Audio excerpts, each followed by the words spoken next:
E aí, bora mergulhar nessa história? Hoje, a gente vai embarcar numa verdadeira viagem no tempo.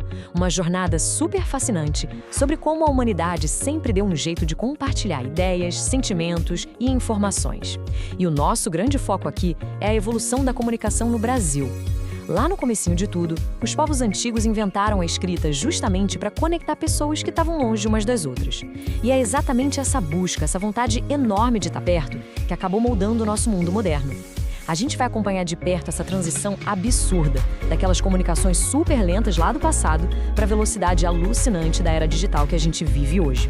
É incrível ver como o tempo e a distância foram literalmente encolhidos pela tecnologia.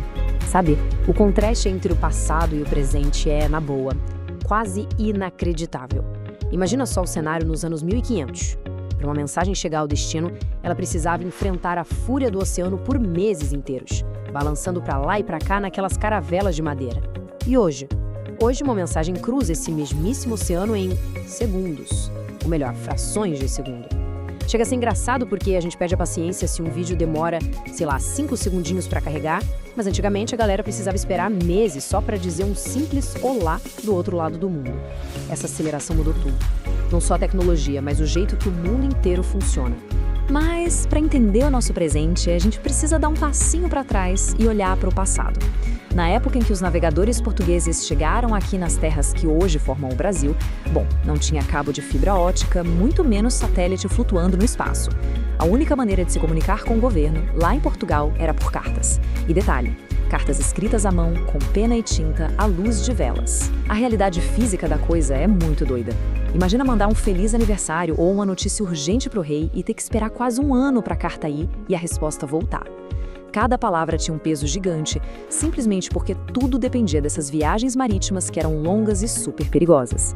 Tem um relato histórico que resume tudo isso de um jeito perfeito, afirmando o seguinte: as correspondências levavam meses para chegar ao destino, já que elas iam nas caravelas e atravessavam o oceano. É isso mesmo, a informação viajava literalmente na velocidade do vento. Não existia urgência no mundo, nem uma pressa que fizesse um navio andar mais rápido do que a maré ou as tempestades deixavam.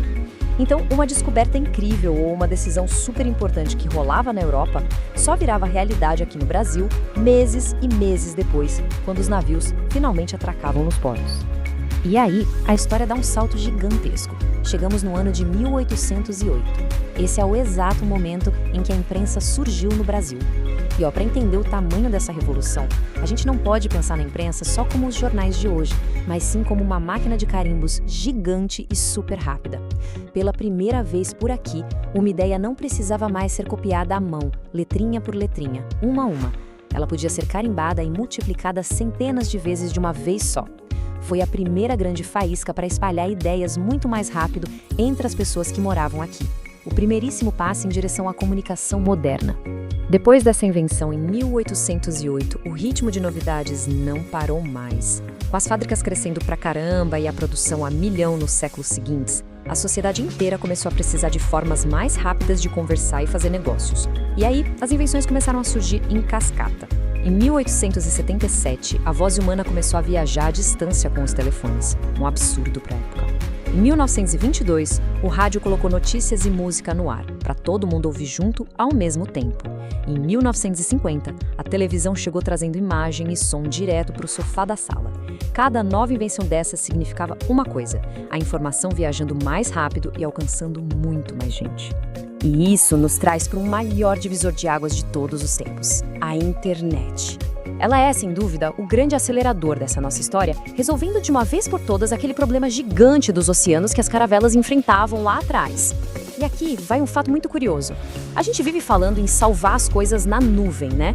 Mas, na verdade, a maior parte da internet vive no fundo do mar. Sério, cabos submarinos gigantes e super coloridos cruzam os oceanos, dividindo espaço com os peixes e as tartarugas, carregando quase todas as mensagens do planeta.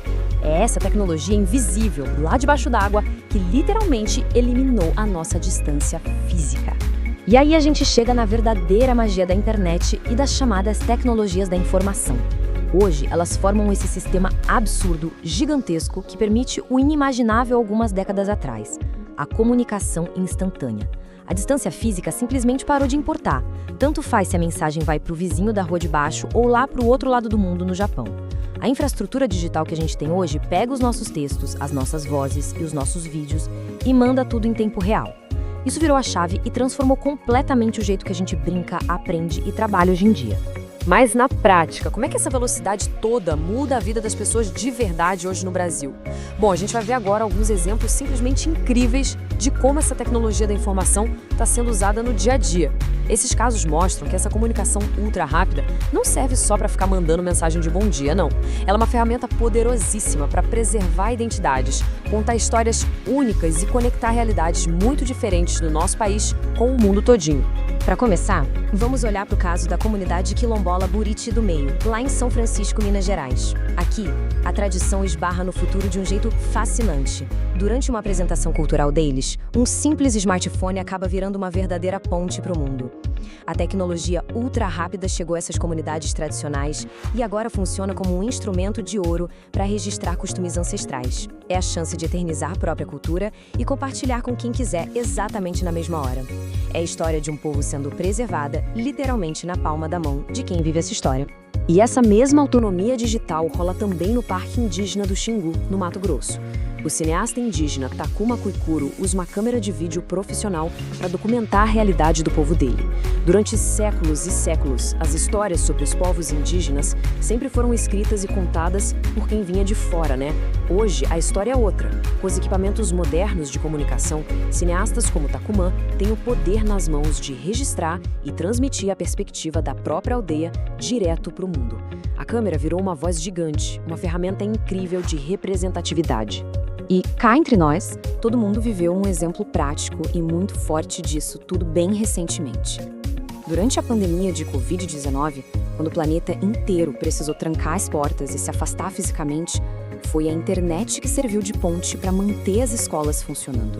Essa capacidade de transmitir vídeo e áudio em tempo real para uma criança assistir a uma aula online provou de uma vez por todas que a comunicação digital não é só um luxinho para ver vídeos engraçados na internet. É algo vital. A tecnologia garantiu que a educação não parasse, mesmo de cara com um dos maiores desafios da nossa época. E é assim, a gente chega ao fim dessa nossa viagem no tempo. Mas fica a grande reflexão. Se a gente saiu de meses inteiros balançando no meio do mar para frações de segundo piscando na tela de um celular, como será que a gente vai se comunicar no futuro? A evolução não deu pausa, pelo contrário, está cada vez mais acelerada. Quais vão ser as novas tecnologias que vão conectar a humanidade nas próximas décadas, hein? O futuro da comunicação está sendo construído exatamente agora. E vai ser, no mínimo, incrível descobrir qual é a próxima grande revolução que nos espera nessa jornada.